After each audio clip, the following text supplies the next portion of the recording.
참 예수님. 네, 인천에서 왔습니다. 김현우 가오로 신부입니다. 만나서 반갑습니다. 네, 소개해주신 이 안드레 신부님 진심으로 감사드리고, 네, 이 구성 본당 행복한 공동체 되기를 기도하겠습니다. 딱 여기 들어오니까 느낀 점은 너무 예쁘네요. 예쁘고, 저 뒤에 파이프 오르간이 딱 보이고, 그리고 여기 들어오니까 스테인드 글라스, 제가 이쪽을 봤거든요. 이쪽 뭐야 이게? 잘 모르죠? 제가 딱 보니까 알았어요. 딱 보니까 천지창조예요. 천지창조. 아, 이게 진짜 교육할 때 참 좋겠다라는 생각을 합니다. 이게 딱 3개 있죠? 이 3개가 와, 너무너무 잘 만들었어요. 이게 천지창조가 며칠이에요? 일주일이죠. 일주일인데 마지막 날은 뭐 했어요? 쉬었잖아요. 그럼 6일 남죠. 이 6일에 대해서 나온 건데 딱 그림이 3개잖아요. 이 3개니까 제가 이걸 어떻게 깨달았냐면, 처음에는 천지창조가 7일인데 쉬는 날 빼고 6일, 이 6일이 이해가 안 됐어요. 처음에는 이게 순서가 없거든요. 순서가 갑자기 빛이 생겼다가 갑자기 또 태양이 생겼어요. 뭐야, 태양이 넷째 날 생겼는데 빛이 있어라? 빛이 있어? 그리고 막 중구난방인 것 같은 거예요. 처음에 이해가 안 됐어요. 이게 제가 신학교 때도 이해가 안 됐고, 신학교 때는 신학적으로 뭘 배우냐면, 이게 뭐 엘로힘계 문헌이냐 야훼계 문헌이냐 해가지고 어떤 데는 시간을 중요시했고 어떤 데는 시간을 중요시 않았고 뭐 이런 것들을 배웠었어요. 근데 이게 논리적으로 납득이 안 가는 거예요. 분명히 하나님께서 질서 있게 창조하셨다고 믿고 있는데 창세기만 봐도 질서가 없어 보이는 거예요. 이게 제 물음의 시작이었는데, 나중에 제가 이제 호주 선교를 오랫동안 다녀왔어요. 호주 선교 다녀오면서 거기서 제가 딱, 이거구나라고 딱 깨달은 게 있는데, 그 열쇠가 풀리니까 착착착착 이해가 되는 거예요. 이해가 되면서 성경이 재밌어진 거예요. 첫 번째 그림 보면 뭐가 있어요?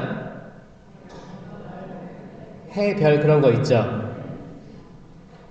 두 번째는 뭐 있어요?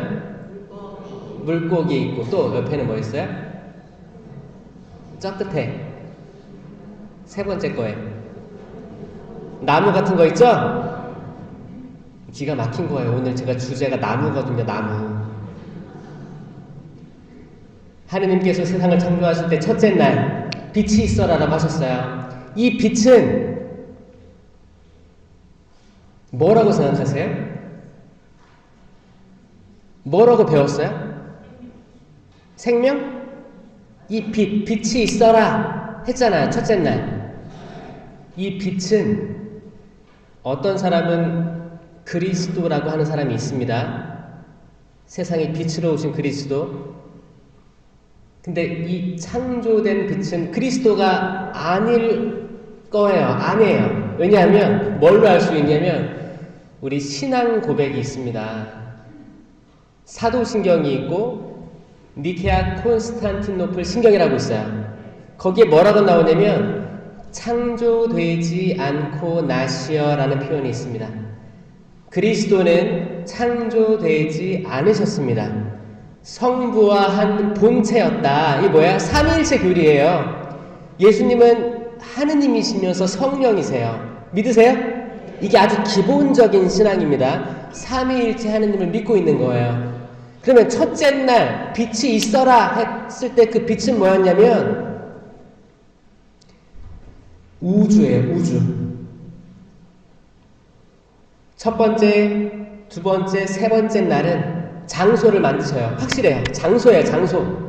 첫째 날 우주가 만들어집니다. 이 우주는 과학으로 따졌을 때도 이상하지가 않아요. 빅뱅 이론이라고 들어보셨어요?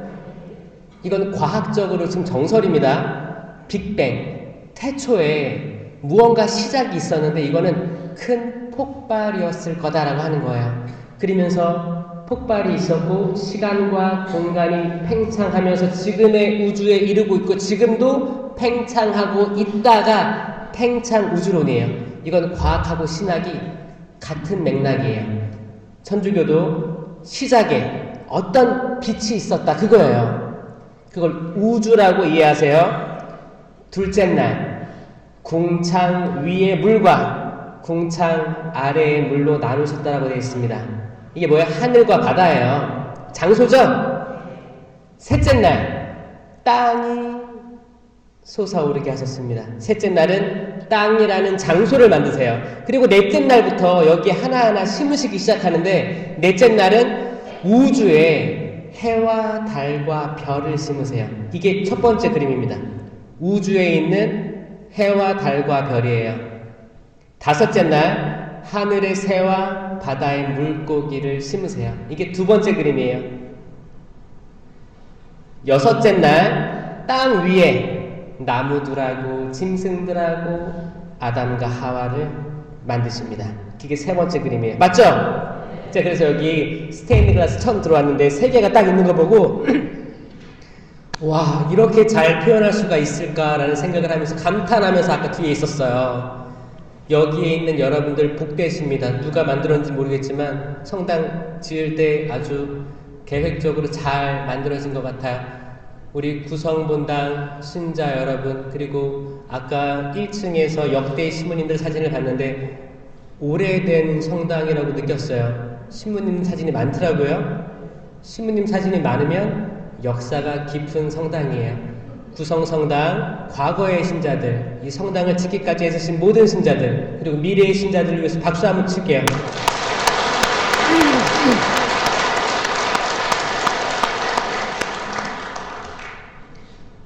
그리고 아까 미사 할 때 뒤에 있었는데 미사포도 참 많이 쓰신다라는 생각을 했어요.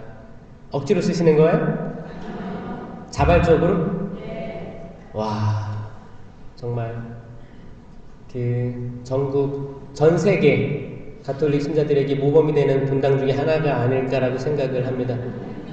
너무 예뻐 보였어요. 뒤에 있는데 정말 억지로 씌운 게 아니라면 진짜 자유의지를 썼다면 얼마나 좋. 또 앞으로 또 사순식이기도 하고 그러니까 많은 분들이 또 미사포도 쓰고. 그럼 남자들은 뭘 써야 돼요? 남성분들도 최대한 갖춰 입고 미사에 나오시는 거예요.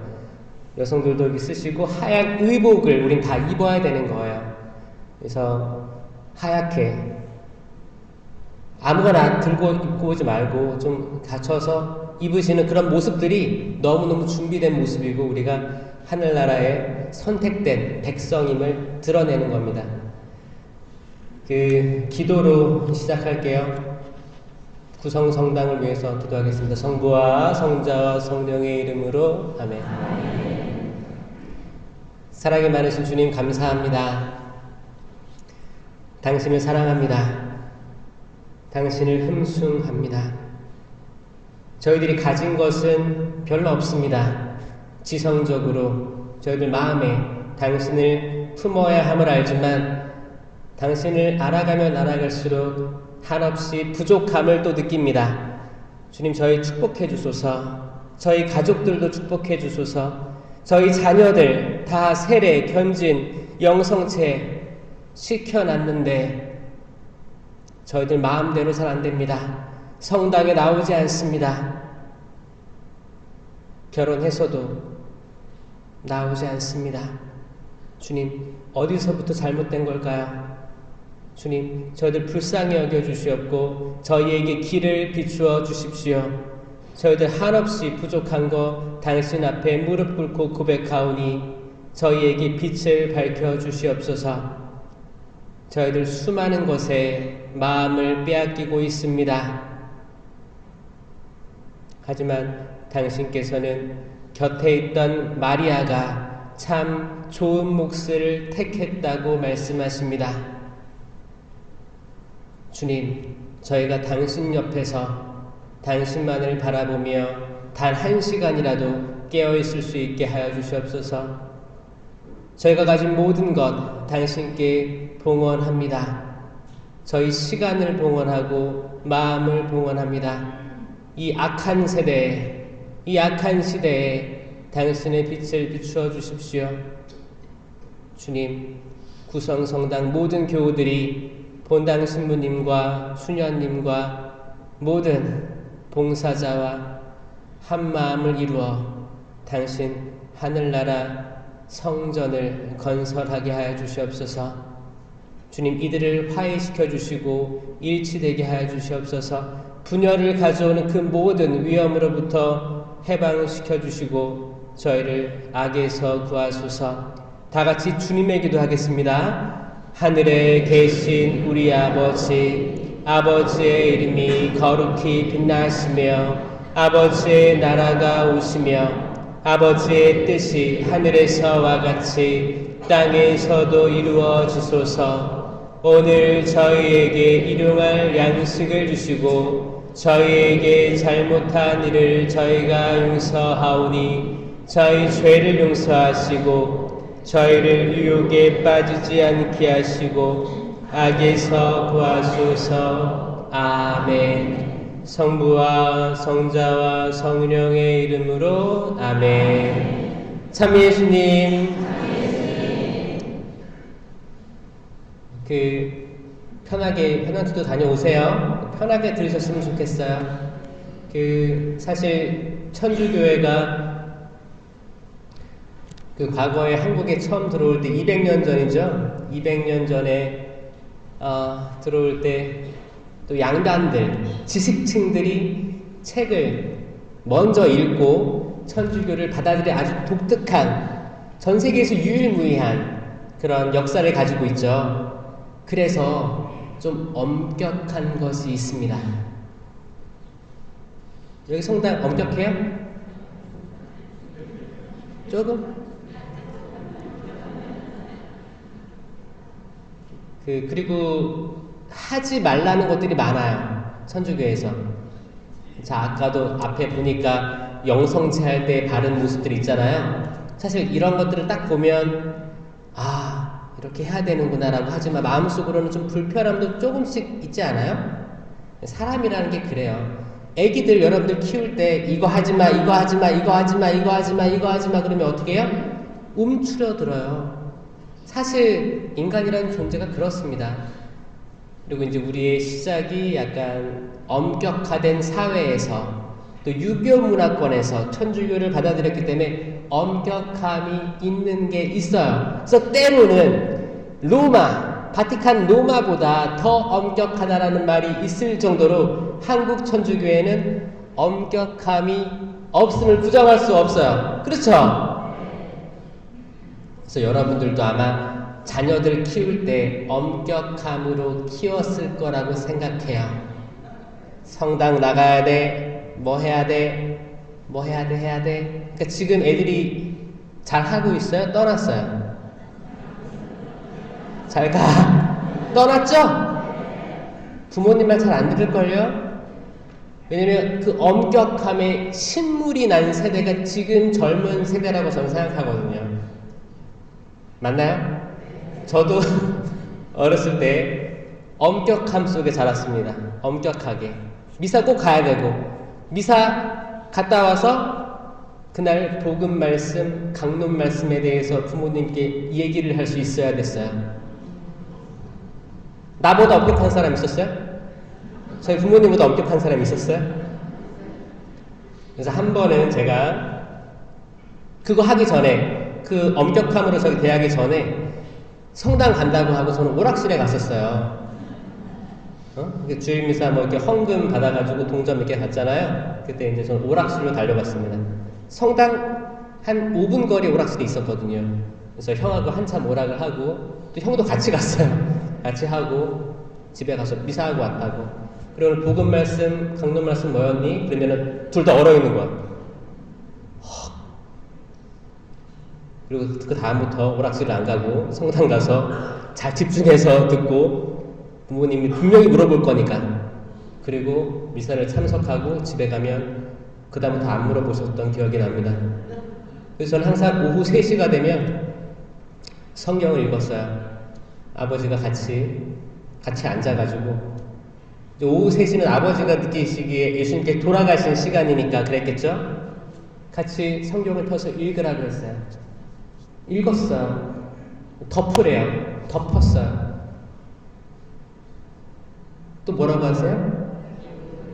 그 읽은 거에 대해서 나한테 질문을 해봐라고 하셨어요. 질문. 아니 읽는 것도 무슨 말인지 모르겠는데 질문을 하래요. 그래서 질문. 그래서 그 다음날 이제 그 질문할 거 아니까 재빨리 읽고 그래 이 질문을 하자 하고 질문을 했어요. 이 질문을 매일매일 했어요. 그게 부모님의 훈육 방식이었어요. 그때는 저 되게 싫었어요. 그 시간이 오는 게 싫었어요. 그 시간이 오는 게 싫었어요. 지금은 때론 그때가 그립기도 합니다. 저는 그때 아버지가 정말 좋은 것을 주시려고 하셨구나라고 합니다. 그래서 그렇게 매일 성경을 읽다가 이제 학교 들어가고 그때 중학교 때인가 본당에서 성경 경시대회가 있었거든요. 저 공부 안 하고도 1등 했어요.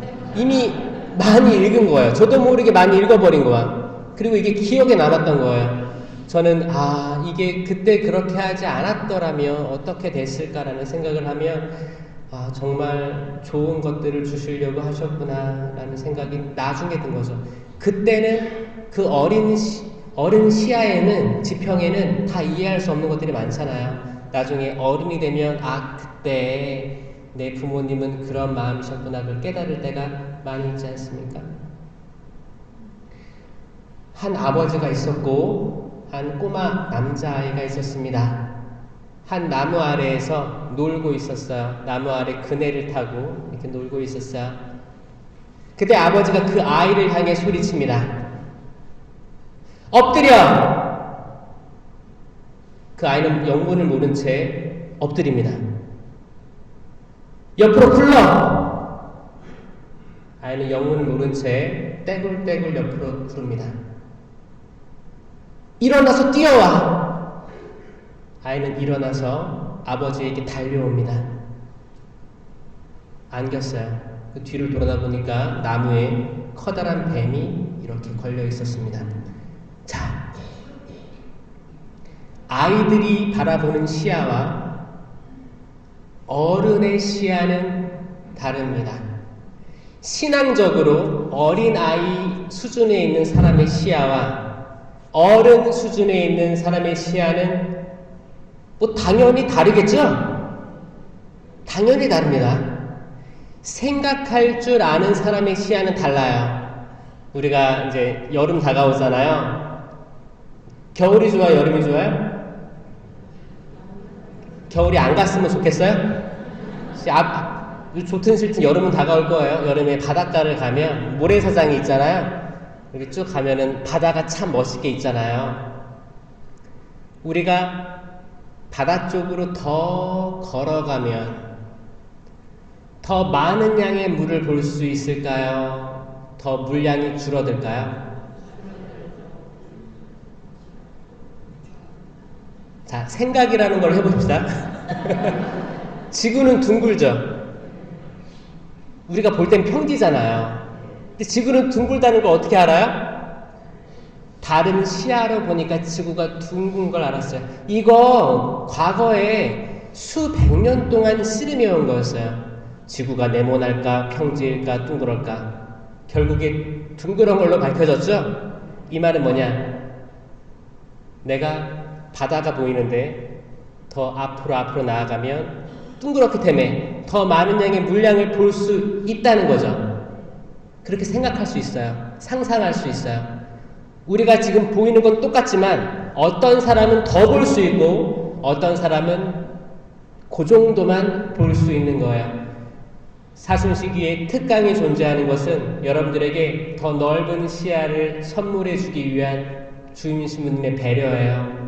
감사하죠? 네. 신부님 참 목소리도 멋있고 아까 뒤에서 좀 들었는데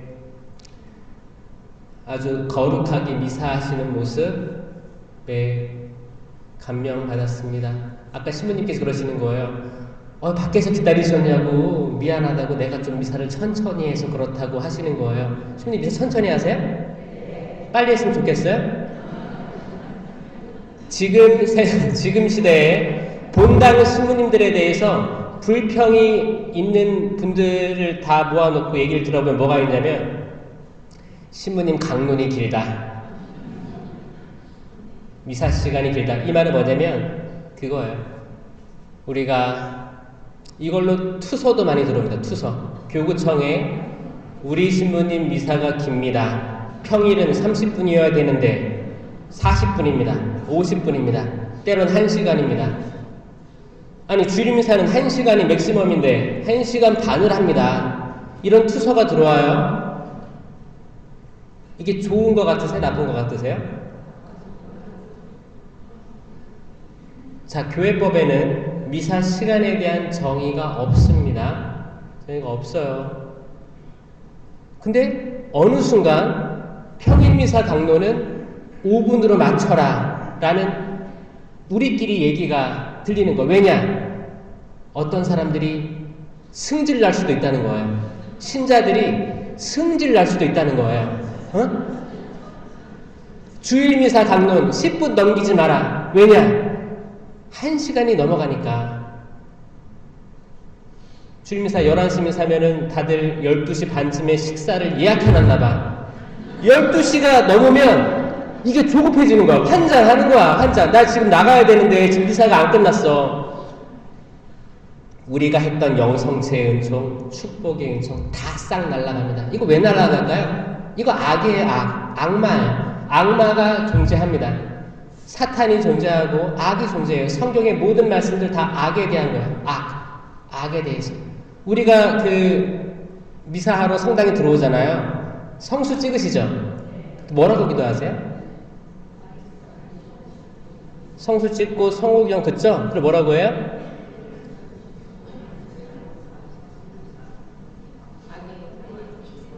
주님, 이 성수로 제 죄를 씻어주시고 악에서 악을 물리치시고,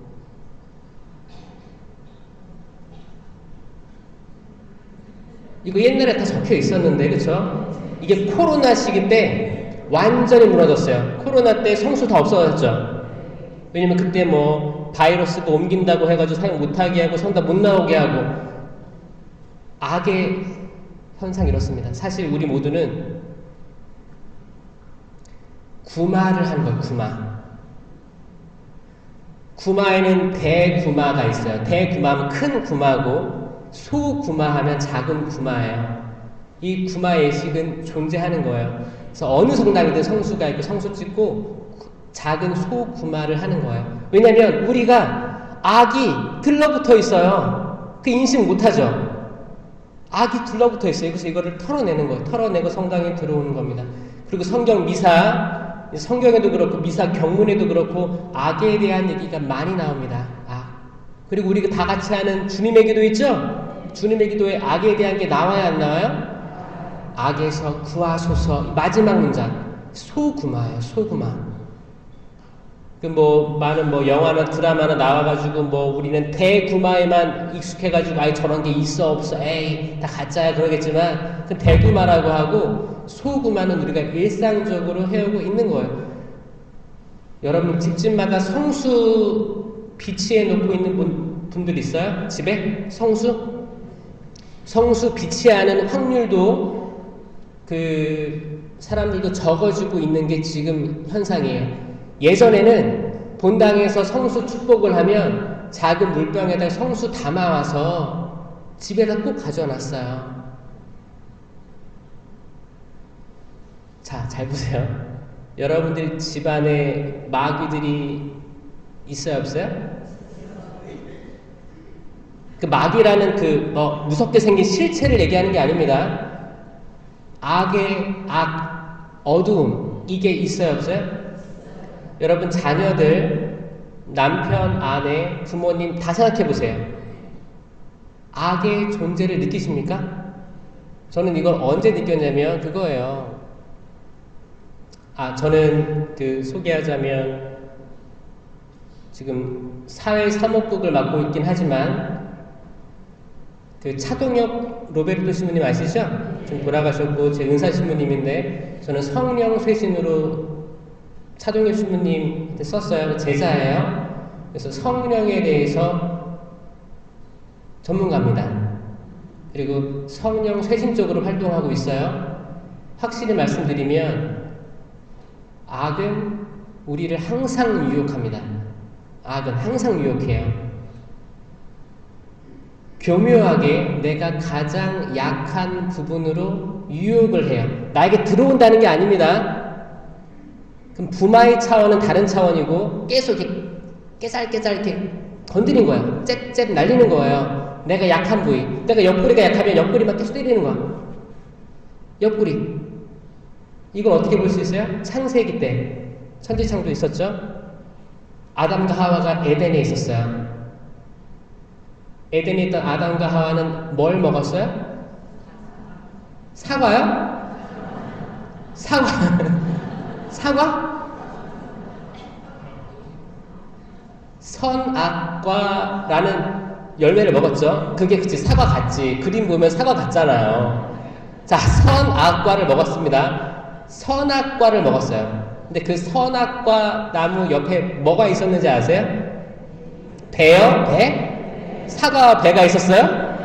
자, 선악과 나무 옆에 생명나무가 있었어요. 생명나무. 생명나무. 집중하세요. 이거 주제입니다. 생명나무가 있었고 선악과 나무가 있었어요. 그리고 많은 나무들이 거기에 있었어요. 하느님께서 아담에게 말씀하십니다. 그때는 하와가 나오기 전이었어요. 하와 어디서 나왔어요? 옆구리에서 나왔다고 했죠. 하와 나오기 전에 아브라함에게 말씀하십니다. 여기에 있는 모든 나무 열매를 다 먹어도 좋다. 다 먹어라. 하지만 선과 악을 알게 하는 나무의 열매를 먹지 마라. 먹는 날 너는 죽을 것이다. 라고 말씀하셨습니다. 하와는 그 자리에 없었어요. 그리고 하와가 탄생합니다. 악마는 아담을 유혹했을까요? 하와를 유혹했을까요? 다 아시네요. 하와를 유혹했죠? 왜요? 하와는 직접 하느님께 그 말씀을 듣지 못했어요. 약점이에요, 약점. 아담은 그 말 직접 들었어요. 하와는 나중에 아담에게 들었겠죠. 나한테는 직접 말씀해 주지 않으실까? 마음이 어땠을까요? 서운했을까요? 하여튼 나는 직접 듣지 못했어. 근데 난 듣긴 들었어요. 이제 대화가 시작됩니다. 악마가 하와, 일로 와봐. 먹어봐. 맛있어. 그리고 눈이 열려질 거야. 이거 처음에 그렇게 말합니다. 악마가 거짓말이에요. 여기 있는 모든 나무 열매를 다 먹지 말라고 했는데 그게 사실이냐? 이렇게 물어봐요. 거짓말이죠? 하느님의 말씀을 정면으로 뒤집는 말씀이에요. 모든 나무 열매를 다 먹어도 된다고 했잖아요. 단 선악과 나무 열매 먹지 말라고 했죠. 사탄은 모든 나무 열매를 다 먹지 말라고 했는데 사실이냐? 그러니까 아니다. 하느님께서 모든 나무 열매 다 먹게 하라고 하셨고 하지만 이거 먹지 마. 선과 악을 알게 하는 나무의 열매는 먹지도 만지지도 말라고 하셨다라고 했습니다. 하와는 자기 말을 추가시켜요. 하느님 말씀에. 하느님은 먹지 말라, 먹는 날 죽는다라고 하셨는데 하와는 먹지도 만지지도 말라고 하셨다라고 하는 거예요. 인류 최초의 뻥튀기꾼이에요. 인류 최초의 약간 소금 후추 뿌려가지고 더 맛깔나게 말을 만드는 사람이었어요. 여기도 말을 맛깔나게 하는 사람 있지 않아요? 내가 어떤 소문을 들었어. 그럼 내가 이 소문을 나 퍼뜨리고 싶어. 근데 더 맛있게 소문을 퍼뜨려야지. 내가 소금 후추 쳐가지고 간을 좀 해가지고 더 맛있게 내 친구에게, 내 자매에게, 형제 자매에게 얘기를 해줍니다. 그럼 이걸 들은 친구는 들어보니까 재밌어. 어떻게 해요? 더 보태서 흘려. 소문의 시작은 다 작은 눈일 거예요. 이게 나중에 눈사람처럼 커져가지고 마음이 갈팡질팡한 사람에게 굴러갈 거예요. 그럼 그 눈을 두드려 맞은 사람은 신앙을 잃어버릴 수도 있습니다. 이게 자기도 하늘나라에 들어가지 않을 것이며 남도 못 들어가게 하는 사람일 거예요. 우리가 말을 퍼뜨리는 데 있어서 조심해야 될 이유이기도 합니다. 아셨죠? 이게 악마랑 대화하다 보면 그래요. 왜냐? 내가 자격지심이 있거든. 나는 하느님께 못 들었는데 내가 이 악마한테 나를 드러내고 싶은 거야. 아니야, 나 들었어. 먹지도 만지지도 말라고 했어. 아니다. 악마가 그럽니다. 내가 이 나무의 열매를 먹으면 내 눈이 밝아져서 선과 악을 알게 될 줄을 알고 그렇게 하신 것이다 라고 말씀하세요. 이상하지 않아요? 선과 악을 알게 되면 좋은 거 아닌가요? 응? 좋은 거 아니에요? 선과 악을 분별하게 되면 좋은 거잖아요. 근데 왜 그걸 막아놨을까요? 자, 인간은 유한한 삶을 살아요. 태어나서 죽죠? 여러분들의 생일이 언제예요? 하나, 둘, 셋, 몇 월, 며칠? 생일을 다 알아요, 여러분들은. 여러분의 장례날이 언제예요? 하나, 둘, 셋, 몇 월, 며칠? 우리는 몰라요. 우리는 하느님께 다시 갈 그 날을 모릅니다. 우리한테 확실한 건 생일밖에 없죠. 근데 왜 인간은 살아간다 그럴까요? 사실 죽어가는 걸 수도 있어요. 죽음이란 때가 언젠가 올지는 다 알고는 있는데 그냥 내가 살아있으니까 죽음의 때를 잘 생각 안 하고 있을 수도 있어요. 살아가고 있는 거. 우리는 태어나서 죽어요. 이거를 유한하다고 하죠. 근데 영의 세계는 무한합니다. 무한. 시작과 끝이 없어요. 무한해요. 이 유한한 인간은 이 무한한 선과 악을, 성령과 악령에 대해서 완전히 이해할 수가 없습니다. 차원이 달라요. 차원이 달라요. 조그만 영아가, 이제 갓 태어난 아기가, 초등학생이 부모님의 마음 100% 이해합니까? 몰라요. 차원이 달라요. 차원이 다릅니다. 기어다니는 개미가 사람의 마음을 알 수 있어요? 차원이 다른 거예요. 선과 악을 완전히 분별한다는 것은 굉장히 무서운 일이고 이게 심판하는 일이에요. 당연히 선을 선택하려고 하겠죠. 근데 나는 유한하잖아. 나는 한계성이 있어요. 한계성이 있는 사람이 하는 무조건적인 선의 선택이 항상 선일 수 없다는 거예요. 모든 사람은 다들 최선을 다한다고 하죠? 최고의 선을 다한다고 하잖아요. 그럼 모든 사람의 선택들은 다 좋은 쪽으로 나아가야 될 거 아닙니까? 근데 왜 세상이 이럴까요? 어디서는 전쟁이 일어나고 어디서는 환경이 파괴되고 왜 인간들은 최선을 다하는데 열매가 최선이 아닐까요? 우리가 하는 최선은 어떻게 보면 이기적인 최선일 수 있습니다. 맞죠? 우리가 하는 건 완전할 수 없어요. 완전히 그 선에 미치지 못합니다. 그럴 수가 없어요. 그렇다고 믿고 있는다면 이것만한 교만이 없는 거예요. 이게 뭐예요? 루치펠이에요. 루치펠입니다. 선과 악을 알게 하는 나무의 위에는 루치펠, 뱀이 있었어요. 뱀이 유혹하는 거예요. 아니다. 먹어라. 심판해라. 남을 판단해라. 너가 심판자가 될 수 있어.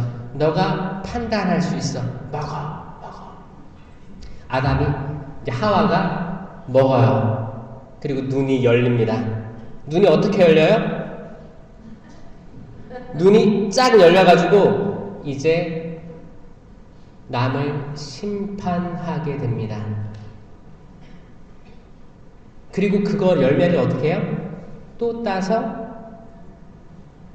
누구한테 줘요? 아담에게 줘요. 왜 줬어요? 왜 줬을 것 같아요? 이거 여러분들 집안을 잘 생각해 보면 돼요. 여러분들 집.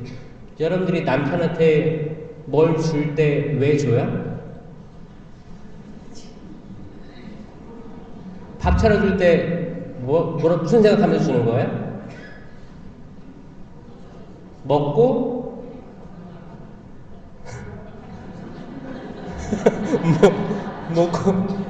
먹고 나가라고? 곰국을 왜 들통에다가 왜 끓여요? 먹고 얌전히 있으라고?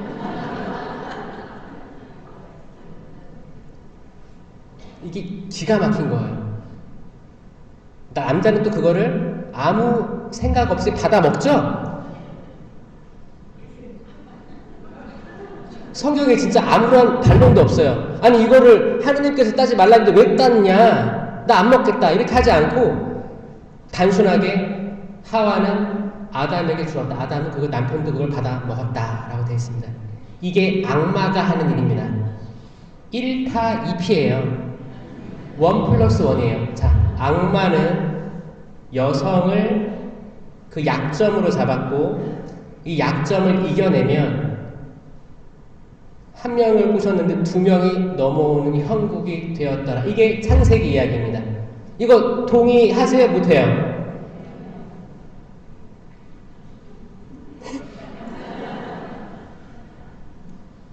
저는 과학을 좋아합니다. 과학을 좋아해요. 제가 신학교 내내 과학책을 많이 봤어요. 그래서 이 신앙을, 이 어려운 천주교 신앙을 어떻게 과학적으로 설명할 수 있을지를 많이 공부를 했어요. 그러다가 제가 성령 세미나를 받고 과학책을 다 버리고 성령 관련 서적으로 싹 바꾼 거예요. 왜냐? 내가 지금까지 했던 공부가 부질없음을 깨달았습니다.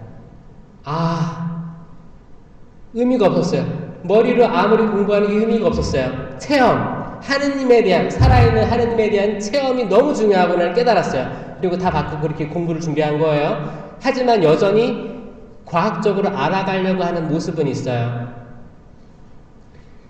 생물학적으로 여성이 우성일까요? 남성이 우성일까요?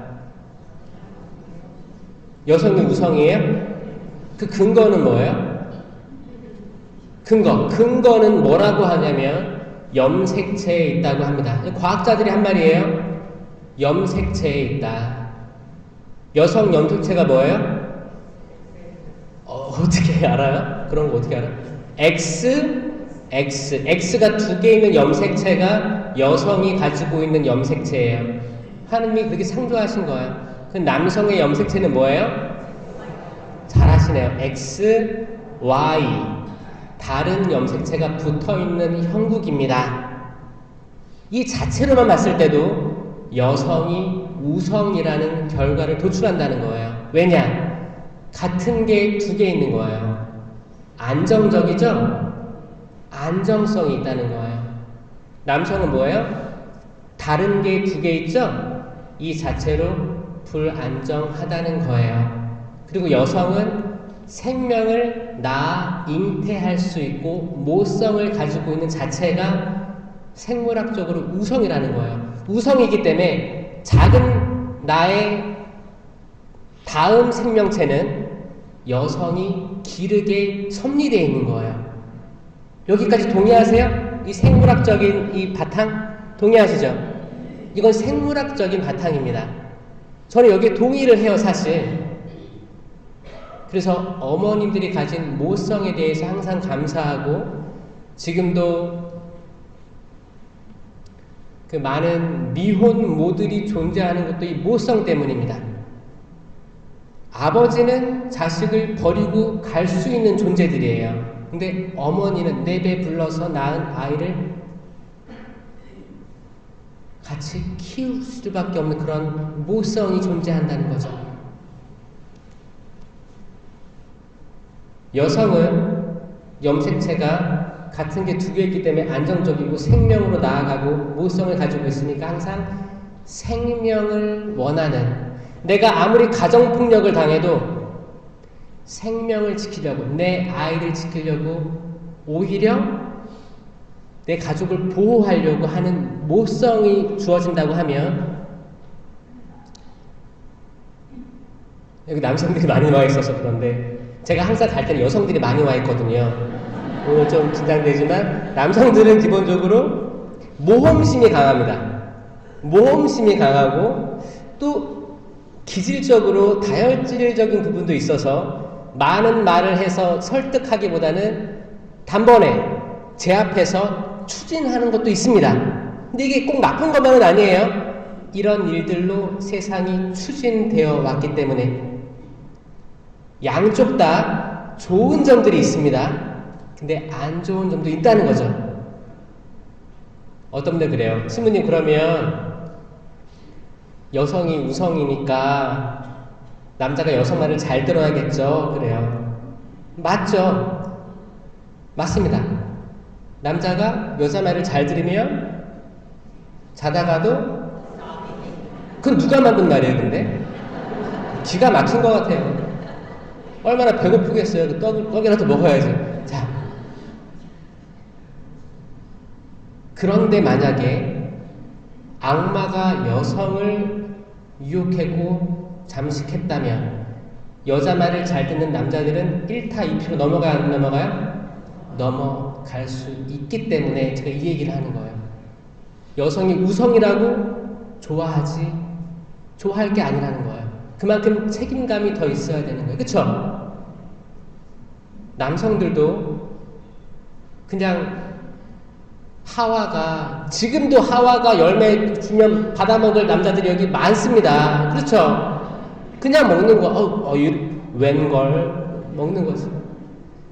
이거를 영적으로 생각해보면 사실 저는 여성들, 지금 천주교에 나오는 여성 비율이 80% 정도 돼요.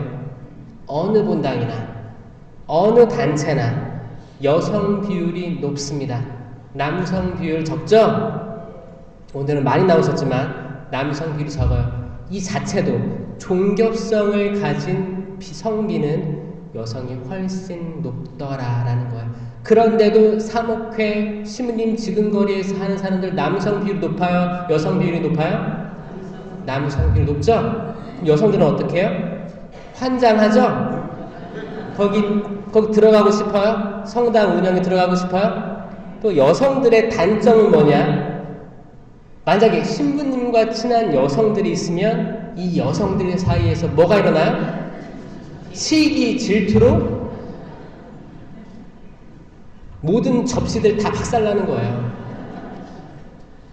김장할 때 보면 본당들 김장 많이 하잖아요. 이제 겨울 다가오면 김장을 합니다. 김장을 하면은 이렇게 빨간 대야에다가 버무리는 사람부터 해서 나르는 사람부터 해서 많아요. 그때 꼭 완장찬 어떤 자매가 신부 옆에 딱 달라붙어가지고 같이 지시를 하는 사람도 있어요. 그리고 김장 끝나고 이제 점심 먹을 때 딱 신부 옆에 딱 꿰차고 앉아가지고 이쁘게 입고 와가지고 또 이쁜 가방도 들고 와고 딱 앉아가지고 하죠. 그럼 그 사람 보면 기분이 어때? 나빠요? 머리끄댕이 그냥 잡아당기고 나는 지금 공부 잘 놔두고 이렇게 지금 하고 있는데.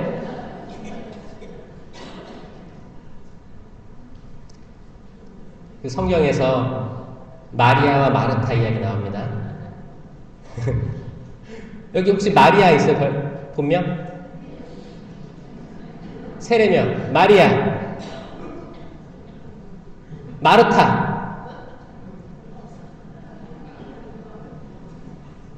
자, 마리아가 좋을까요? 마르타가 좋을까요? 아멘. 둘 다 좋습니다. 둘 다 좋은 거예요. 근데 성경에는 약간 오해가 나오게 돼 있어요. 마르타는 예수님이 오신다고 하니까 동해 번쩍 서해 번쩍 음식도 나르고 뭐도 나르고 혼자 분주했습니다. 마리아는 어떻게 했어요? 얍삽하게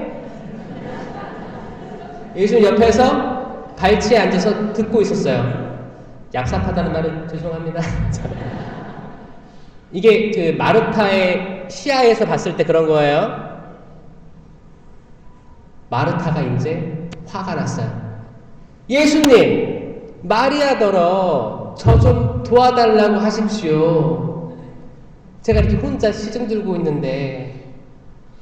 그러니까 예수님 뭐라고 하셨어요?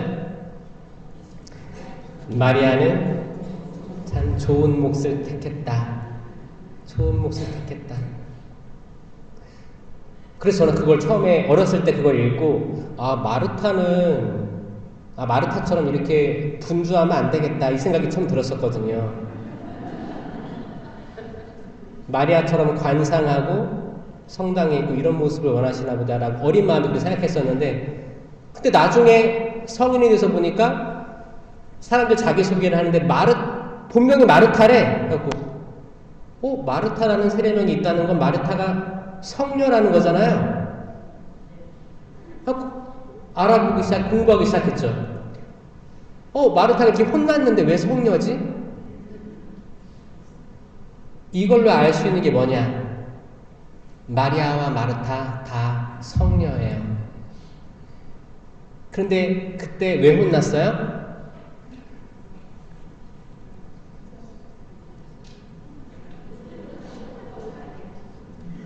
시중 드는 일도 중요하고, 만약에 본당에 주교님이 와요. 사모 방문을 오는데 모든 사람들이 성당에 와서 그냥 앉아있어. 다 말씀 듣고 있어. 아무도 봉사 안 해. 그러면 그 본당이 칭찬 들을까요? 조금 욕을 먹을까요? 나중에 다른 본당 가서 얘기하겠죠. 야, 그 본당은 아무도 일하는 사람이 없더라. 이게 나오겠지. 그러면 모든 사람이 다 분주하게 시중 들어. 성당에 아무도 없어. 기사도 아무도 안 나와. 잘못된 거죠? 그때 예수님이 마르타에게 한 말은 뭐냐? 마르타가 평정심을 잃어버렸기 때문입니다. 마르타가 하는 일도 좋은 일이었어요. 누군가는 해야 될 일이었어요. 누군가는 해야 될 일이었어요. 여기도 많은 봉사하시는 분이 있을 거예요. 특별히 이제 정말 내 팔다리 움직여가면서 뭐를 나르기도 하고 뭐도 봉사도 하고 여기저기 방문도 하는 사람이 있을 거고, 또 어떤 분들은 정말 마리아처럼 기도하기를 좋아하고 차분히 이 공동체를 위해서 기도하는 분들도 있을 거란 말이에요. 이 두 부류가 다 필요하다는 겁니다. 믿어요? 그럼 서로가 서로를 응원해 줘야지, 서로가 서로를 질투하거나 헌담하면 돼야 안 돼요? 안 되는 거예요. 마르타는 평정심을 잃어버렸어요. 내가 하고 있는데 만족감을 느끼고 행복해하면 그런 일이 없었어요. 묵묵하게 일하고 또 내가 만든 음식을 먹는 게 얼마나 기뻐요. 기뻐했으면 됐는데 칼질하다가 예수님 저기 마리아 보고 일로 와서 도와주라고 하세요. 약간 이게 여러분들 모습 같지 않아요? 여러분들도 열심히 뭘 한단 말이에요. 열심히 뭐 하다가 완장찬 사람들 보면 짜증이 나기 시작하는 거야. 근데 저 옆에 지켜보고 있고 두고 보고 있어. 그래, 잘 나가나 보자. 이 두고 보는 눈을 하고 두고 보는 거예요. 이 두고 보는 눈이 제일 무섭습니다. 하지 마세요. 지켜보는 거예요. 지켜보는 거예요. 거기에는 악이 도사리고 있어요. 이미 루치펠이 나를 어두움에 밀어넣는 거예요. 어두움에 밀어넣고 귀에 속삭입니다. 야, 저 한 주먹거리도 안 되는데 나댄다. 야, 너가 좀 해라. 야, 너가 이길 수 있어. 야, 말도 안 돼. 너가 완장 뺏어와. 그 사람 속을 뒤집어 놓고 잠도 안 와요. 성당 가서 그 잠에 보기도 싫어. 옆자리도 앉기 싫어.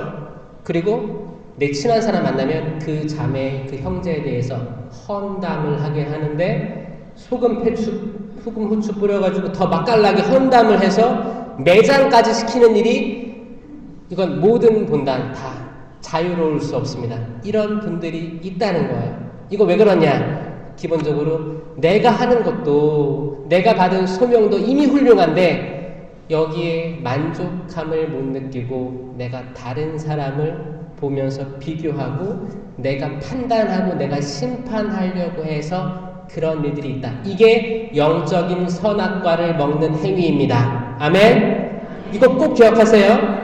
내가 영적인 선악과를 먹는 행위는 이게 창세기 때 이야기에서 끝나는 게 아니고 지금도 이어져 오고 있다는 거예요. 어디서?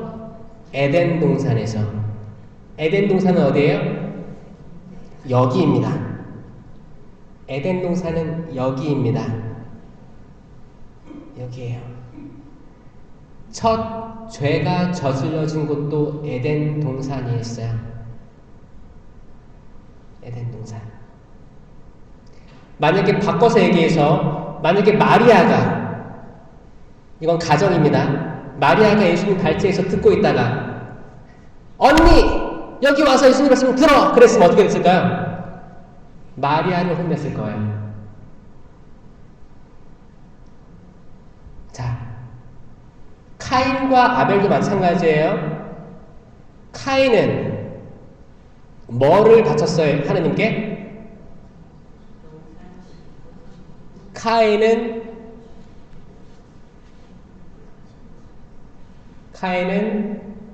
맞아, 곡식이에요. 곡식. 농사를 져서 소출을 바쳤고, 아벨은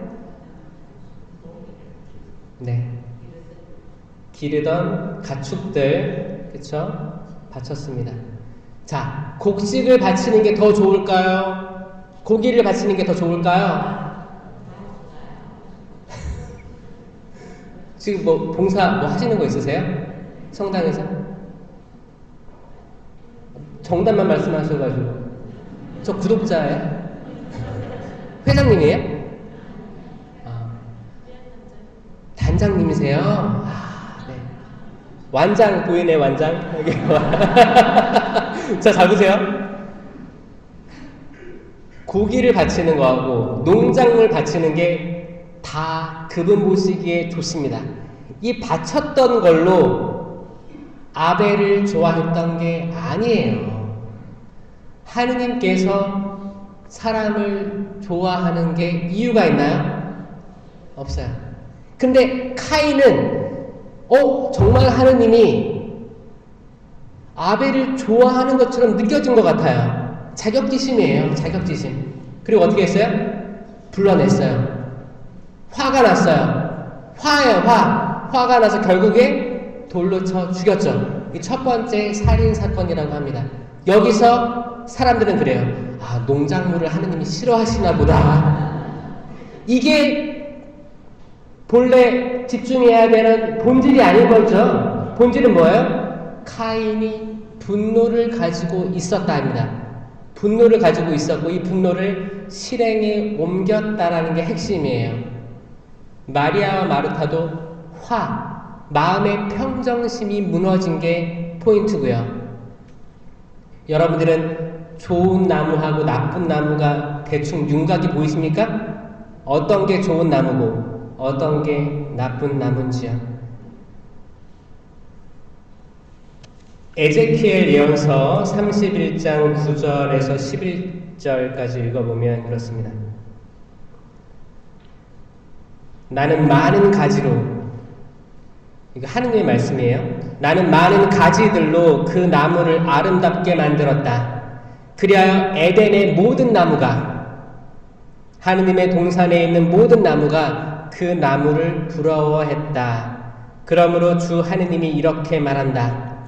그 나무의 키가 높이 솟고 꼭대기가 구름 사이에 뻗자 제가 높다고 으스되었으므로 나는 민족들을 이끄는 수령의 손에 그 나무를 넘겨주어 그가 저지른 죄악에 따라 다루게 하였다. 나는 그 나무를 내던져버렸다. 이거 루치펠에 대한 이야기입니다. 에제키엘 예언서에 나오는 에덴 동산에 있던 선악과 나무에 대한 이야기예요. 아름다웠대요. 정말 가지가 높이 뻗고 정말 보기에 멋지게 보였대요. 탐스러워 보였대요.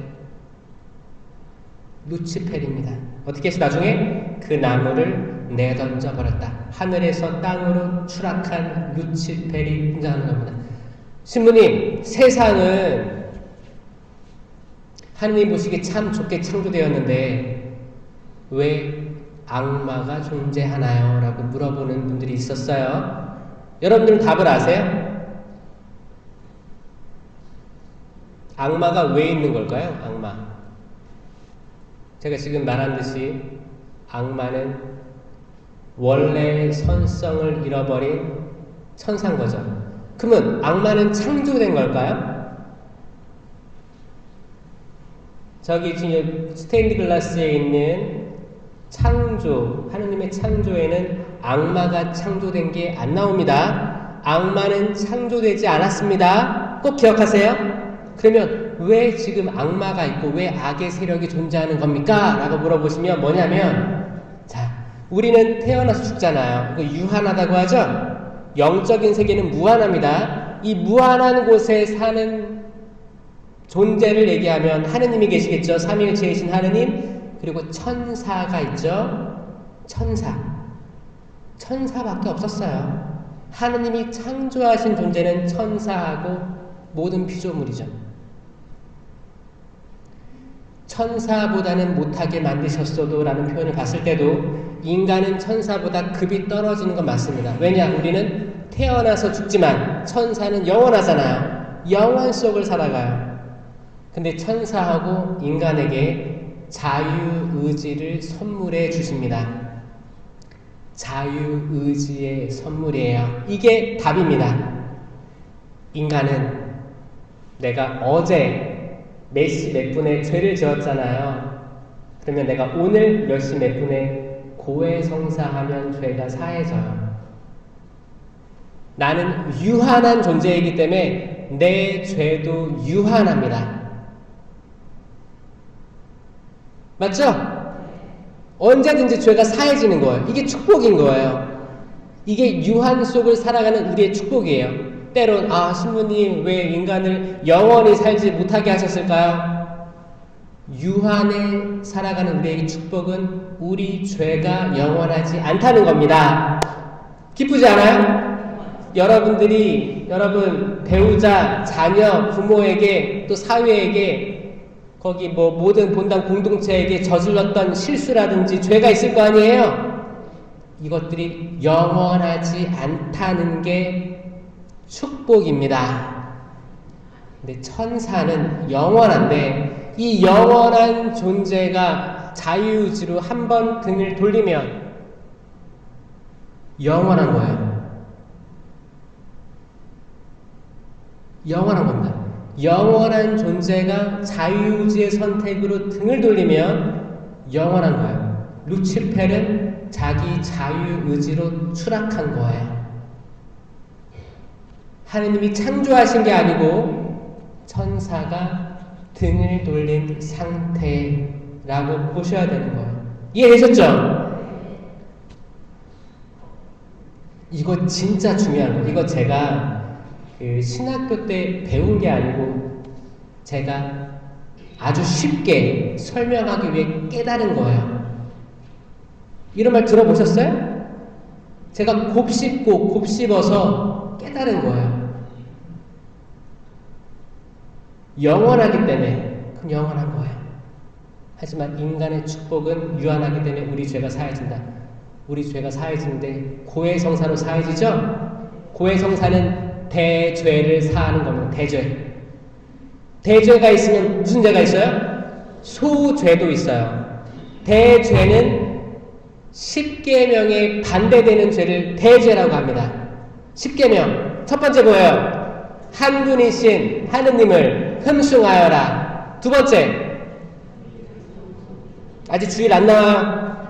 하느님의 이름을 함부로 부르지 말아라. 세 번째, 주일을 거룩히 지내라. 네 번째, 부모에게 효도하여라. 다섯 번째, 사람을 죽이지 말아라. 이거 어떻게 외우냐면 첫 번째 세 개는 하느님에 대한 계명이에요. 이 세 개 외우기 쉬워요. 한 분이신 하느님, 이름, 그 다음에 주일 이렇게 외우면 돼요. 그 다음에 네 번째부터 쭉 인간, 우리 이웃에 대한 계명입니다. 하느님 사랑, 이웃 사랑이에요. 이웃 사랑 중에 가장 으뜸되는 게 부모에게 효도하라는 거예요. 그게 네 번째예요. 그 다음부터 이제 범죄들이 나오는데 그 경중에 따라서 착착착 내려가는 거예요. 경중. 죽이는 게 살인이 제일 크죠. 그러니까 부모에게 효도하라 다음에 살인이 나오는 거예요. 네 번째가 부모에게 효도하라고, 다섯 번째가 사람을 죽이지 말라예요. 여섯 번째가 간음하지 말라예요. 그 다음에 도둑질이에요. 도둑질. 그 다음에 거짓 증언. 자, 봅시다. 살인, 그 다음에 도둑질. 간음. 살인 다음에 간음입니다. 간음, 도둑질. 그 다음에 거짓말, 거짓 증언. 이게 착착착 내려가잖아요. 그렇게 이해하시면 더 빨라요. 그 다음에 마지막 두 개는 반복돼요. 남의 아내를 탐하지 마라. 남의 재물을 탐하지 마라. 신부님, 왜 남의 남편을 탐하지 말라는 없습니까? 그럼 여러분 답변은 뭐예요? 내 남편을 탐하는 사람이 없어요? 쓸모 없어요? 제발 데려갔으면 좋겠어요? 아니에요. 그 당시에는 이제 이게 그쪽으로 많이 사회적으로, 문화적으로 이해됐던 거예요. 이 남의 아내를 탐하지 마라 계명은 간음하지 말라 계명과 반복되는 개념이에요. 그리고 남의 재물을 탐하지 마라는 도둑질하지 말라는 계명과 반복되는 계명이에요. 그래서 오직 중요했으면, 오직 그 사람들이 그런 걸 많이 빠졌기 때문에 반복해서 나오는 계명이 되는 거예요. 이 계명에 반한 거를 했을 때는 대죄를 지었기 때문에 나는 고해성사로만 해결됩니다. 그러면 신부님, 그거 말고 자잘한 죄들은 어떻게 해요? 그 뭐라고 해요? 자잘한 죄를 뭐라고 해요? 잡죄요? 소죄라고, 소죄라고 하면 소죄, 대죄, 소죄가 있어요. 이 소죄는 어떻게 용서돼요? 미사, 말씀의 전례하기 전에 하는 게 있어요. 주님 자비를 베푸소서, 그리스도님 자비를 베푸소서, 주님 자비를 베푸소서. 그리고 신부님이 사제경을 외워드려요. 이때 소죄가 해결됩니다. 따라서 고해성사는 대죄를 지었을 때 하는 거기 때문에 내가 소죄가 있다고 하면 그냥 미사 때 오시면 죄가 없어진다고 보면 되는 거예요. 아셨죠? 그러니까 판공 때 가서 소죄를 얘기하려고 하지 말고 저는 그 생각을 해요. 10계명에 비추어서 나를 돌이켜보는 게 성찰이에요. 그냥 판공성사표 나왔다고 해서 막 가가지고 미사 빠졌어요. 이밖에 알아내지 못한 죄 통회하오니, 이것도 거짓말이야. 통회도 안 해요. 이밖에 알아내지 못한 죄도 통회하오니 사하여 주소서. 로봇처럼 말하는 거야. 이밖에 알아내지 못한 죄도. 통회는 10계명에 비추어서 나의 죄를 성찰해서 통회하고 다시 죄를 짓지 않겠다는 다짐을 하면서 고해성사를 하는 거. 이 순서가 있거든요. 그래서 판공 때 10계명에 대해서 성찰해서 거기에 대해서만 죄를 고해하시면 되는 거예요. 제가 병상에 계신 어머니를 미워했어요. 내 자녀들에게 함부로 얘기했습니다. 상처를 줬습니다. 이거 10계명에 있어요, 없어요? 10계명에 없어요. 10계명에 없습니다. 없어요. 근데 만약에 정말 내가 느끼기에 내가 말로 사람을 아예 죽였어. 정말 뭐 칼로 찔러 죽인 게 아니고 말로 정말 이 사람의 약점을 내가 알고 있는데 약점을 굳이 뒤집어 파가지고 이 사람 진짜 반쯤 죽여놨어요. 그러면 내가 뭘로 고해할 수 있어요? 5계명으로 고해할 수 있는 거예요. 제가 사람을 죽이진 않았지만 제 말이 칼이 되고 총이 돼서 내 가족 구성원을 죽였습니다. 죄송합니다. 라고 하면 신부님이 아주 좋아하실 거예요. 그렇죠? 아니, 좋아한다는 게 죽여서 좋아하는 게 아니고 고해성사를 했다는, 이걸로 성찰했다는 걸 좋아한다고요. 왜냐면 이 사람은 적어도 10계명으로 성찰할 줄 아는 사람이기 때문에. 이게 여러분들의 신앙을 어린아이에서 어른의 신앙으로 올려줄 거예요. 아멘? 꼭 그렇게 되시길 바랍니다.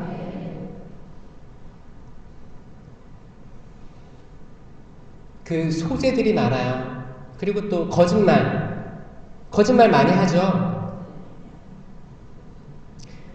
저 잘생겼어요? 이런 거짓말 있어요.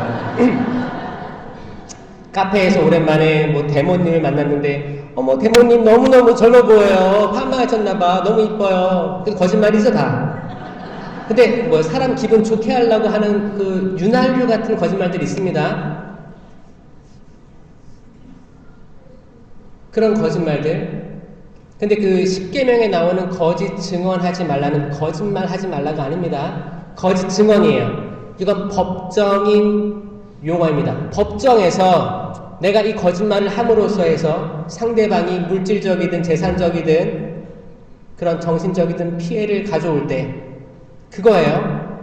솔로몬이 어떻게 했어요? 솔로몬이 재판관으로 왕으로 있을 때 엄마 둘이 왔잖아요. 엄마 둘이 와서 다들 갓난아이 둘이 있었는데 같이 있었나 봐요. 같이 그 당시에는 뭐 집이 이렇게 다 각각 있는 게 아니었고 하여튼 어떤 일인지 모르겠지만 같이 있었나 봐요. 근데 밤에 한 어머니가 아이를 깔아뭉개서 자다가 죽은 거죠. 근데 신생아였기 때문에 잘 얼굴이 드러나지가 않은 거죠. 그때 그 다음날 서로 살아있는 아이가 자기 아이라고 그랬습니다. 결국에는 임금에까지 올라온 거예요. 거기 솔로몬 앞에 다가왔습니다. 이 아이가 제 아이입니다. 밤에 죽은 아이가 이 여자의 아이입니다. 이걸로 같은 얘기를 한 거예요. 이게 거짓 증언입니다. 거짓 증언이에요. 결국에는 어떻게 됐어요? 솔로몬이 지혜의 말씀을 내린 거죠.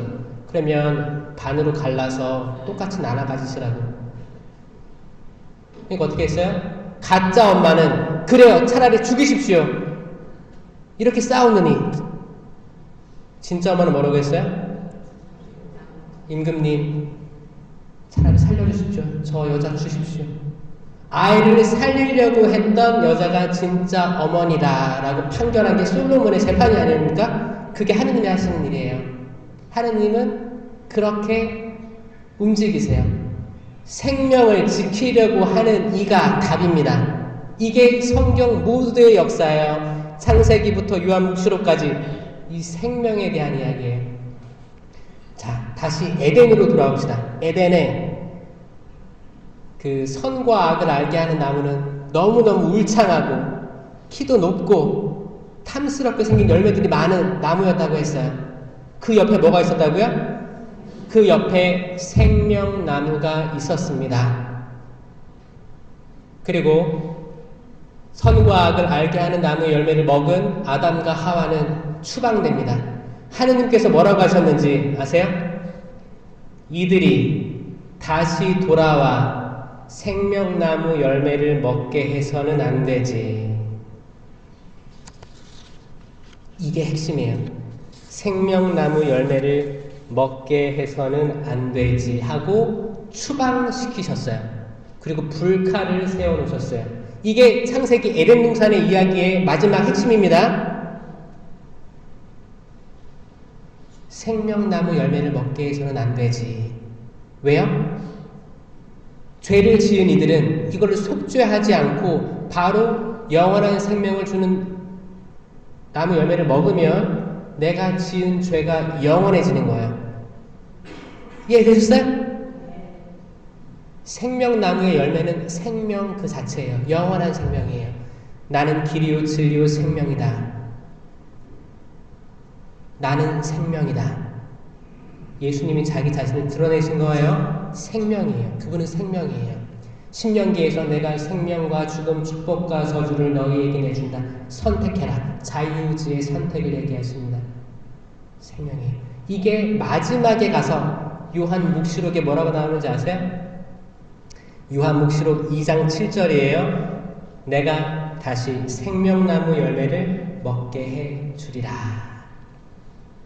22장에 요한복음록 22장이면 끝장이에요. 맨 끝장에 긴 겉옷을 하얗게 빠는 이들은 행복하다. 내가 그에게 생명나무 열매를 먹는 권한을 주고 그는 성문을 들어와 그 열매를 먹을 것이다. 자, 성경 두껍죠? 이 더 두꺼운 성경의 핵심 주제는 생명나무입니다. 제가 수십 번 읽고 영어로도 읽고 한국어로도 읽고 깨달은 게 이거예요. 이거는 그 어떤 책에서도 안 나올 거예요. 생명나무예요. 생명나무의 열매는 예수 그리스도입니다. 자, 그 에덴 동산에 십자가가 있었습니다. 과거에 십자가라는 용어하고 나무라는 용어하고 같은 용어가 쓰였습니다. 십자가에 달린 분을 나무에 달린 분으로 표기하기도 했습니다. 십자가는 나무로 만들어졌고 나무였어요. 나무에 달리는 처형이 있었습니다. 볼품 없죠?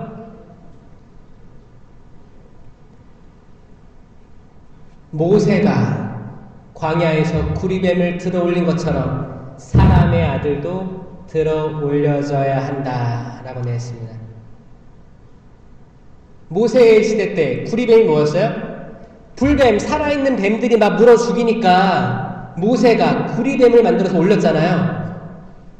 아니 스님님, 뱀은 악마의 상징 아닌가요? 왜 들어 올린 거예요? 물어보는 사람이 많아요.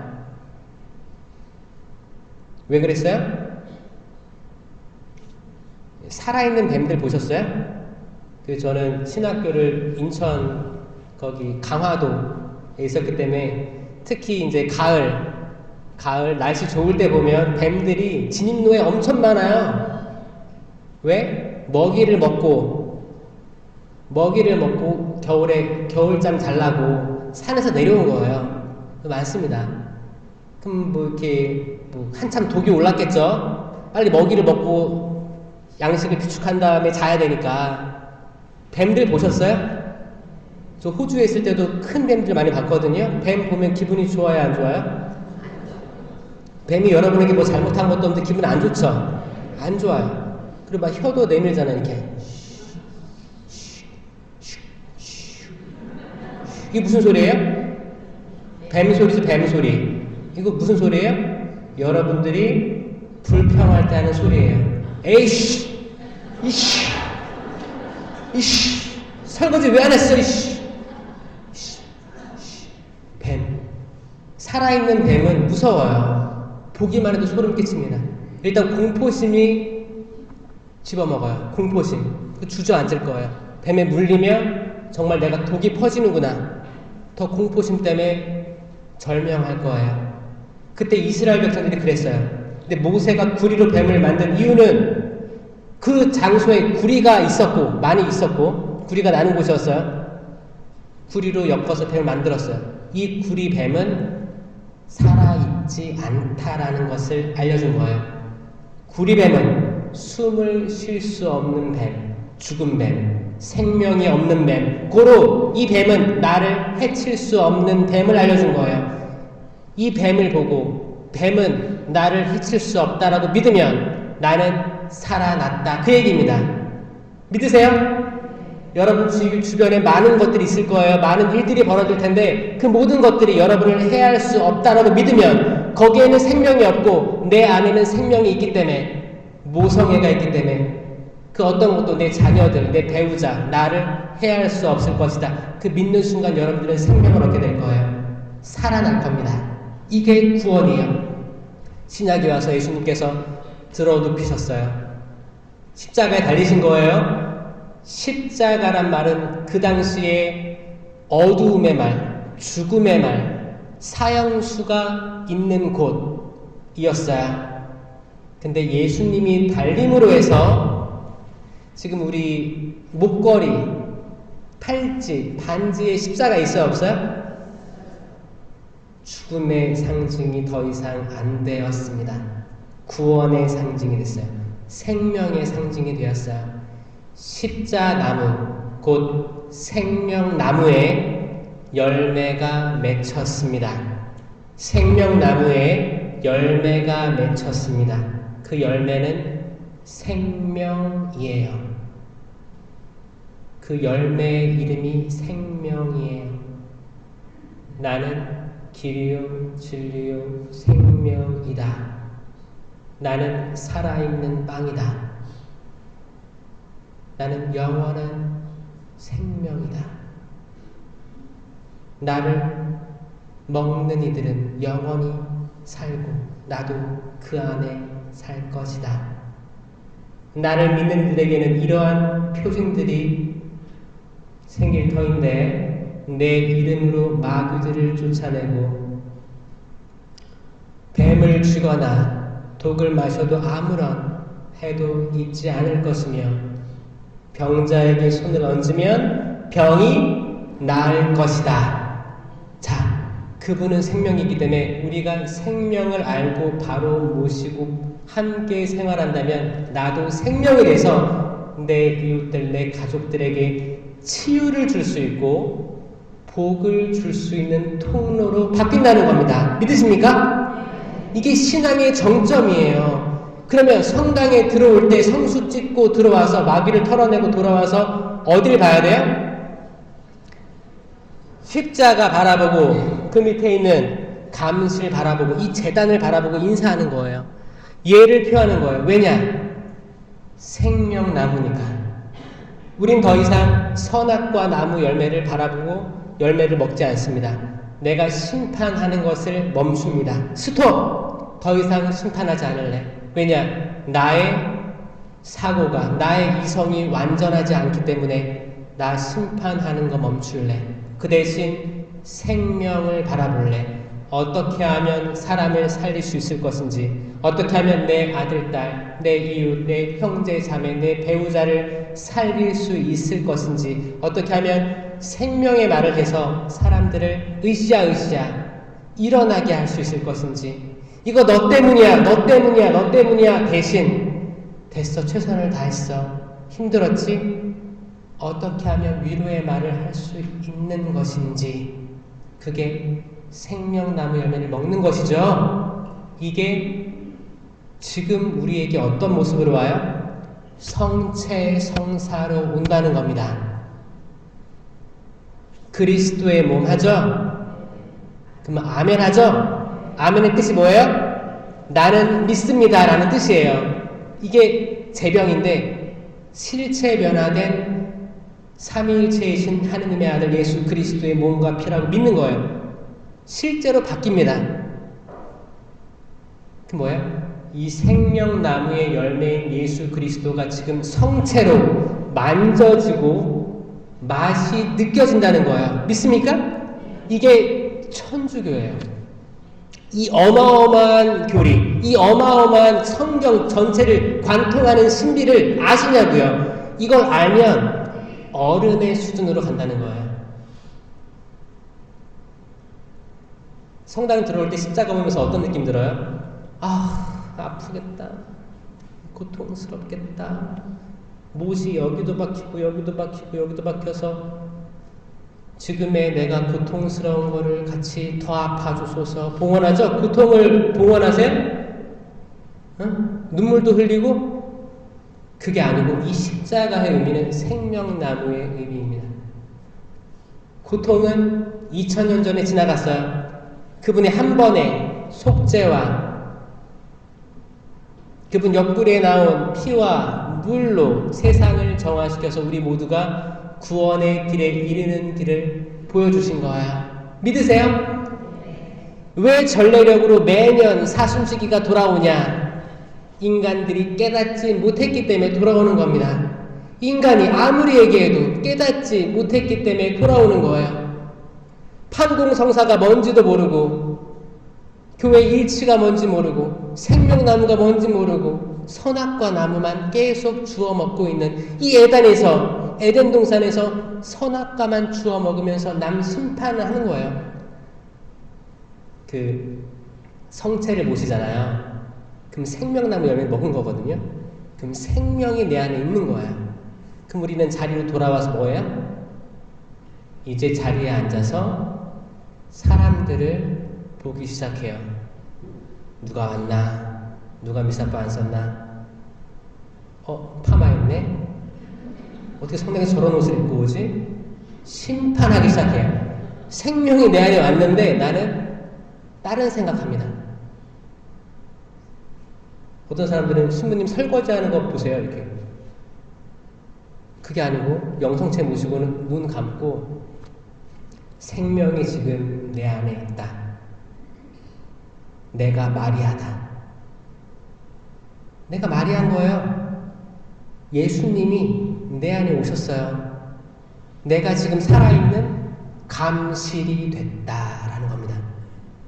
영성체 후에는 나는 감실과 동등해진 거예요. 자, 그럼 여러분 서로가 존중받아야 돼요? 존중받지 않아야 돼요? 그 자체로 존중받아야 됩니다. 내 옆에 있는 이가 대단한 사람인 거예요. 서로. 자, 이 상태에서 다 모신 다음에 잠시 기도를 하고 파견된 다음에 나는 이제 생명의 말을 하는 사람으로 바뀌어야 되는데 왜 우리는 영성체하고 변화가 없을까를 잘 생각해 보면 생명나무에 대한 이해가 없구나라고 저는 깨달았어요. 그런 것 같지 않아요? 이제 여러분들이 앞으로 모실 성체에 대해서 잘 이해할 수 있겠어요? 여러분들이 매일 미사 때 모시는 성체, 주일 미사 때 모시는 성체 다 생명나무의 열매입니다. 아멘. 그걸 모심으로 해서 나는 자녀들에게 격려의 말, 생명 살리는 말을 할 수 있고 내 남편, 내 아내에게 생명을 살리고 지금 얼마나 지금 나무들에 지금 싹이 틀라고 움트는 거 보이세요? 그 움트게 하는 말을 해줘야 되는 거예요. 어떤 집은 맨날 겨울이야. 맨날 겨울. 말 한마디가 어떻게 이렇게 차갑고 날카로운지 맨날 겨울이에요. 그 겨울 보내고 따뜻한 말. 약간 따뜻한 말 하면 쑥스럽고 소름 끼칠 때 있죠? 그럼에도 불구하고 계속 해주세요. 계속 좋은 말들 해주세요. 누가 봐도 안 좋은 상황이어도 좋은 말들 많이 해주세요. 생명의 말들. 제발 사람 살려주세요. 사람 살려주세요. 좋은 말로 사람 살려주세요. 예수님께서 부활하셔서 했던 생명의 말씀 뭐였어요? 베드로에게 너 이놈의 새끼 내가 너를 첫 번째 제자로 삼아주고 내가 하늘나라 열쇠도 맡겼는데 너는 나를 3번이나 부인했더냐? 라고 했어요? 물어보지 않으셨어요. 내 양들을 잘 돌보아라. 너 나를 사랑하느냐? 너 나를 사랑하느냐? 저 돌보아라. 3번 하셨어. 3번. 이건 뭐예요? 나는 당신을 알지 못합니다. 3번 한 것 똑같이 이거를 용서해 주시면서 마음을 포근하게 안아주신 거예요. 그걸 파헤치지 않았어요. 파헤치지 말고 덮어주세요. 그 파헤쳐서 뭐해? 파헤치면 더 나올 분 더 있겠어요? 우린 답을 알고 있어요. 내가 이 말을 하면 이 사람 상처받을 거 알아요. 왜냐? 내가 이 사람 잘 알거든. 근데 이 말을 총을 꺼내서 방아쇠를 당기면 이 말이 나오는 거예요? 어떻게 해요? 이 말을 하면 죽을 것 같아. 영적으로. 상처를 느낄 것 같아. 어떻게 해요? 에라 모르게 딱 팡 쏘는 거예요. 이게 인간이라고요. 수만 번 사람을 영적으로 죽이는 게 깔아뭉개는 게 인간이라고요. 이거 선악과 먹는 행위라는 거예요. 에덴에 있으면서도 똑같이 일어나는 행위라는 것입니다. 저는 여러분들이 생명을 먹었으니 생명을 주는 사람들이 되었으면 좋겠습니다. 아, 그만하라고 지금 음악이. 약간 비행기 랜딩할 때 음악 나오는 거랑 비슷한 것 같아요. 근데 많은 분들이 화장실도 안 가시고 쭉 들어주셔서 감사드립니다. 제가 마지막으로 잠언의 이야기로 마무리하고자 합니다. 자, 성경을 읽기 어렵잖아요. 꼭 명심하세요. 생명나무를 아시면 성경 전체를 아시는 겁니다. 생명나무 세 군데에서 나와요. 창세기에 나오고 잠언에 나오고 요한 묵시록에 나옵니다. 지금 잠언의 말씀입니다. 잠언 3장 18절 지혜는 붙잡는 이에게 생명의 나무 그것을 붙드는 이들은 행복하다. 잠언 11장 30절 의로운 이의 결실은 생명의 나무이고 지혜로운 이는 사람들을 사로잡는다. 잠언 15장 4절 원기를 회복시켜주는 혀는 생명의 나무지만 원기를 회복시켜주는 혀 그런 혀가 되주세요. 사람 원기를 회복시켜주세요. 칭찬 많이 하시고 사악한 혀는 정신을 파탄시킨다. 잠언 15장 4절입니다. 구성성당 신자 여러분, 좋은 나무는 좋은 열매를 맺습니다. 나쁜 나무는 나쁜 열매를 맺습니다. 좋은 나무가 나쁜 열매를 맺지 못하고 나쁜 열매가 좋은 열매를 맺지 못합니다. 우리가 스스로가 나쁜 나무라고 생각한다면 그 줄기를 잘라서 참 포도나무이신 예수 그리스도께 접붙여야 됩니다. 그렇지 않게 되면 우리는 나쁜 열매를 계속 믿을 수밖에 없을 거예요. 우리 모두가 공동체가 주임 신부님과 수녀님과 한마음이 돼서 참된 포도나무에 접붙입시다. 영광이 성부와 성자와 성령께 성부와 성자와 성령의 이름으로 아멘. 들어주셔서 감사드립니다.